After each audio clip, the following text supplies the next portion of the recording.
Detail തെളിവ് ആവശ്യപ്പെട്ട N Prashant IAS നൽകിയ കത്തിന് മറുപടിയുമായി ചീഫ് സെക്രട്ടറി ശാരദാ മുരളീധരൻ കുറ്റാരോപണ മെമ്മോയ്ക്ക് മറുപടി നൽകുകയാണ് ആദ്യം ചെയ്യേണ്ടതെന്നും അതിനുശേഷം രേഖകൾ പരിശോധിക്കാൻ ഉദ്യോഗസ്ഥന് അവസരമുണ്ടാകുമെന്നും ചീഫ് സെക്രട്ടറി വ്യക്തമാക്കുന്നു. എൻ പ്രശാന്തിന്റെ സസ്പെൻഷൻ 120 ദിവസം കൂടി നീട്ടുകയും മല്ലു വാട്സാപ്പ് ഗ്രൂപ്പ് വിവാദത്തിൽ നടപടി നേരിട്ട കെ ഗോപാലകൃഷ്ണന്റെ സസ്പെൻഷൻ പിൻവലിക്കുകയും ചെയ്തിരുന്നു. സലിമാലിക്ക് വിവരങ്ങൾ. സലീം, എൻ പ്രശാന്ത് ഏതെങ്കിലും കീഴടങ്ങലിന് തയ്യാറായില്ലെന്ന് മാത്രമല്ല അങ്ങോട്ടേക്ക് അറ്റാക്ക് തുടങ്ങുകയും ചെയ്തു, ഒന്നല്ല പലയാവർത്തി. അതുതന്നെയല്ലേ 120 ദിവസം പിന്നെയും നീളാനുള്ള കാരണം? സലീം.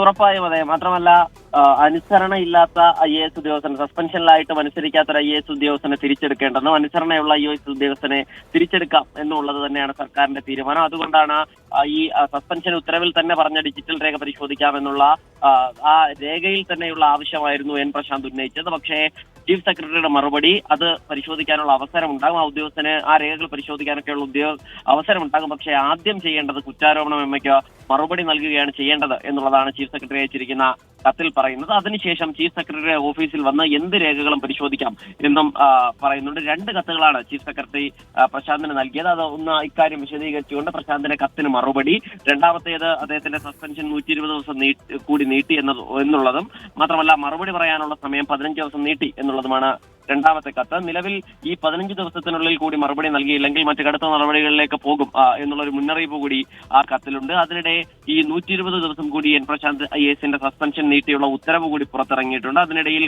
കെ ഗോപാലകൃഷ്ണൻ IASന്റെ സസ്പെൻഷൻ പിൻവലിച്ചുള്ള ഉത്തരവും പുറത്തിറങ്ങി. ഈ 2 ഉത്തരവും പുറത്തിറങ്ങിയത് റിവ്യൂ കമ്മിറ്റിയുടെ ശുപാർശയുടെ അടിസ്ഥാനത്തിൽ കൂടിയാണ്. ഹാഷ്മി.